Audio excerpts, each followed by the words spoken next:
Bismillahirrahmanirrahim. Assalamualaikum warahmatullahi wabarakatuh. Alhamdulillahirrahmanirrahim. Assalatu wassalamu asrafil anbiya'i wal mursalin wa ala alihi washabihi ajma'in amma ba'du. Alhamdulillahirrahmanirrahim. Pada kesempatan kita di hari ini bertepatan dengan hari ke-13 bulan Ramadan, alhamdulillah Allah masih memberikan kita kesehatan, Allah masih memberikan kita kesempatan untuk bisa menikmati bulan Ramadan ini. Kita masih bisa berpuasa, kita masih bisa melaksanakan ibadah-ibadah yang lain yang insya Allah akan memperberat timbangan kita di akhirat kelak. Yang kedua, salawat serta salam semoga tetap tercurahkan kepada Rasulullah SAW yang mana beliau adalah teladan kita sampai akhir zaman nanti. Hari ini kita akan belajar tentang keutamaan istighfar. Kenapa istighfar?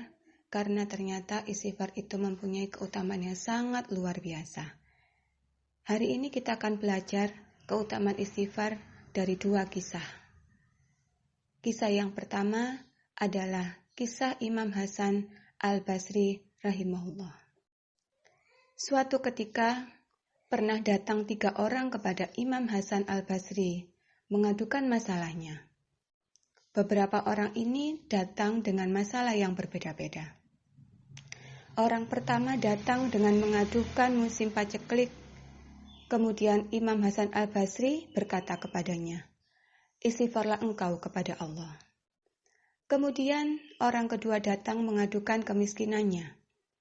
Imam Hasan Al-Basri pun tetap berkata kepadanya, "Istighfarlah engkau kepada Allah." Kemudian datang lagi orang ketiga mengadu kondisinya yang tidak kunjung dikaruniai anak. Lalu Imam Hasan Al-Basri berkata kepadanya, "Istighfarlah engkau kepada Allah." Datang lagi orang keempat mengadukan tentang kebunnya yang kering. Kemudian Imam Hasan Al-Basri berkata kepadanya, "Istighfarlah engkau kepada Allah." Semua keluhan dan masalah yang diadukan kepada Imam Hasan Al-Basri, meskipun berbeda masalahnya, ternyata beliau hanya menjawab semua keluhan dan aduhannya dengan istighfarlah engkau kepada Allah. Nah, melihat dari hal tersebut, salah seorang murid Imam Hasan Al-Basri heran dan berkata kepada beliau, "Tadi orang-orang berdatangan kepadamu mengadukan berbagai permasalahan, dan engkau memerintahkan mereka semua agar beristighfar. Mengapa demikian?" Murid tersebut heran, kenapa harus beristighfar untuk solusi semua itu? Hasan Al-Basri menjawab, "Aku tidak menjawab dari diriku pribadi, karena Allah Subhanahu wa Ta'ala telah mengatakan dalam firman-Nya, yang artinya, maka aku katakan kepada mereka, mohonlah ampunan kepada Rabb-mu, sesungguhnya Dia adalah Maha Pengampun, niscaya Dia akan mengirimkan hujan kepadamu dengan lebat, dan membanyakkan harta dan anak-anakmu, dan mengadakan untukmu kebun-kebun, dan mengadakan pula di dalamnya untukmu sungai-sungai." Ternyata ayat tersebut telah ada pada Quran Surat Nuh ayat 10-12. Nah, dari kisah ini kita dapat memetik hikmah bahwasanya ketika ada musim paceklik, ketika ada yang mengadu kondisinya tidak kunjung dikaruniai anak, kemudian lagi ada masalah menghimpit hidupnya, maka perbanyaklah istighfar. Karena sesungguhnya insya Allah akan memberikan jalan keluar dengan istighfar tersebut. Kemudian kisah yang kedua, kita belajar dari kisah Imam Ahmad bin Hanbal rahimahullah. Kisah ini dikemukakan oleh Imam Ahmad bin Hanbal, yaitu murid Imam Asy-Syafi'i, dikenal juga sebagai Imam Hambali. Di masa akhir hidup beliau pernah bercerita, suatu ketika Imam Hambal sudah usia tua. Tidak tahu beliau kenapa ingin sekali menuju satu kota di Irak, padahal tidak ada janji sama orang lain dan tidak ada hajat. Nah, kemudian Imam Hambal ini pergi sendiri menuju ke kota Basrah. Beliau bercerita, begitu tiba di sana waktu Isya, Saya ikut sholat berjamaah Isya di masjid. Hati saya merasa tenang. Kemudian saya ingin beristirahat. Begitu selesai sholat Imam Ahmad rahimahullah, ia ingin tidur di masjid. Tiba-tiba marbot masjid datang menemui Imam Ahmad sambil bertanya, "Kenapa kamu di sini? Kamu mau ngapain di sini?" Marbot tidak tahu kalau beliau adalah Imam Ahmad rahimahullah. Imam Ahmad menjawab, "Saya ingin istirahat. Saya adalah seorang musafir." Kata marbot lagi, tidak boleh tidur di masjid." Imam Ahmad bercerita, "Saya didorong-dorong oleh orang itu disuruh keluar dari masjid. Setelah keluar masjid, dikunci pintu masjid. Lalu saya ingin tidur di teras masjid. Ketika sudah mau berbaring di teras masjid, marbotnya datang lagi.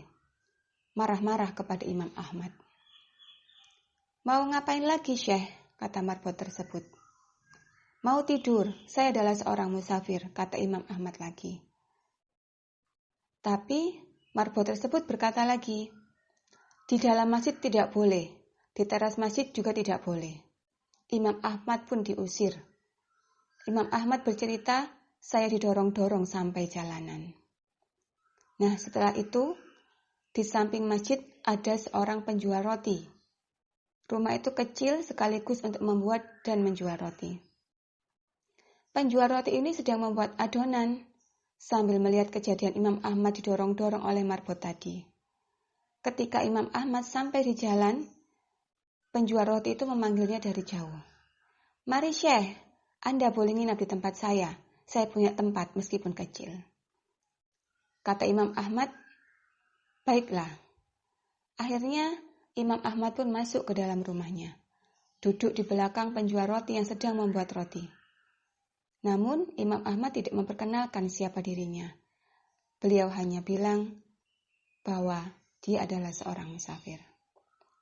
Penjual roti ini ternyata punya perilaku yang khas. Kalau Imam Ahmad ajak bicara dijawabnya. Tapi jika tidak, dia terus membuat adonan roti sambil melafalkan istighfar. Astaghfirullah. Saat memberi garam, mengucapkan astaghfirullah. Memecah telur, mengucapkan astaghfirullah. Mencampur gandum, mengucapkan astaghfirullah. Jadi, dia senantiasa mendawamkan istighfarnya ketika sedang membuat adonan roti tersebut. Sungguh sebuah kebiasaan yang mulia. Imam Ahmad pun memperhatikan terus kebiasaan sang pembuat roti tersebut. Lalu Imam Ahmad bertanya, "Sudah berapa lama kamu lakukan ini?" Orang itu menjawab, "Sudah lama sekali, Syekh. Saya menjual roti sudah 30 tahun, jadi semenjak itu saya lakukan." Imam Ahmad bertanya, "Apa hasil dari perbuatanmu ini?" Orang itu menjawab, "Lantaran wasilah istighfar. Tidak ada hajat yang saya minta, kecuali pasti dikabulkan Allah. Semua yang saya minta, ya Allah, langsung diwujudkan." Masya Allah, sungguh beruntung orang-orang yang senantiasa beristighfar kepada Allah. Lalu orang itu melanjutkan, "Semua dikabulkan Allah kecuali satu, masih satu yang belum Allah beri." Lantas Imam Ahmad penasaran dan bertanya, "Apa itu?" Kata orang itu, "Saya minta kepada Allah supaya dipertemukan dengan Imam Ahmad." Seketika itu juga Imam Ahmad bertakbir, "Allahu Akbar. Allah telah mendatangkan saya jauh dari Baghdad pergi ke Basrah dan bahkan sampai didorong-dorong oleh marbot masjid itu sampai ke jalanan. Ternyata karena istighfarmu." Masya Allah, subhanallah. Ternyata inilah salah satu rahasia dari istighfar. Penjual roti itu terperanjat memuji Allah. Ternyata yang di depannya itu adalah Imam Ahmad yang selama ini dirindukannya. Ia pun langsung memeluk dan mencium tangan Imam Ahmad. Masya Allah, dari kedua cerita tentang istighfar di atas, ternyata sangat besar sekali keutamaan istighfar ini. Adapun dalil dari keutamaan istighfar ini, Allah telah menyebutkan dalam surat Hud ayat 3, yang artinya, "Dan hendaklah kamu meminta ampun kepada Tuhanmu dan bertaubat kepadanya.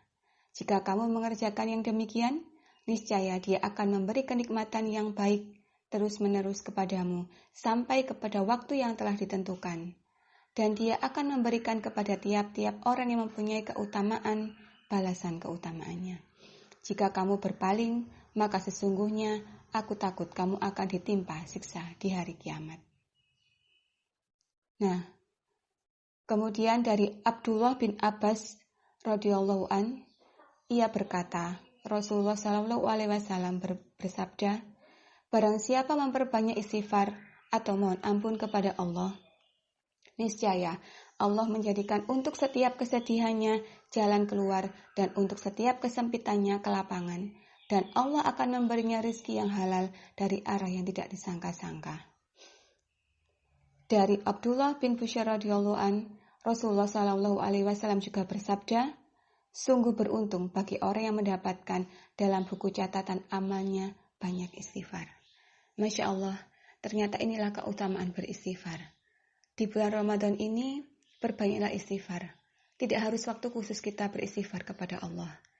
Bahkan ketika kita melakukan pekerjaan kita sehari-hari, kita terus beristighfar kepada Allah seperti membuat roti tadi. Ketika kita menyapu, kita bisa beristighfar. Saat kita melakukan pekerjaan rumah, kita bisa beristighfar. Ketika kita sedang mencuci piring, kita bisa beristighfar. Maka insya Allah, Allah akan mendatangkan banyak sekali pertolongan kepada kita. Allah akan mengabulkan doa-doa kita, insya Allah. Sekian dulu tauji hari ini tentang keutamaan beristighfar.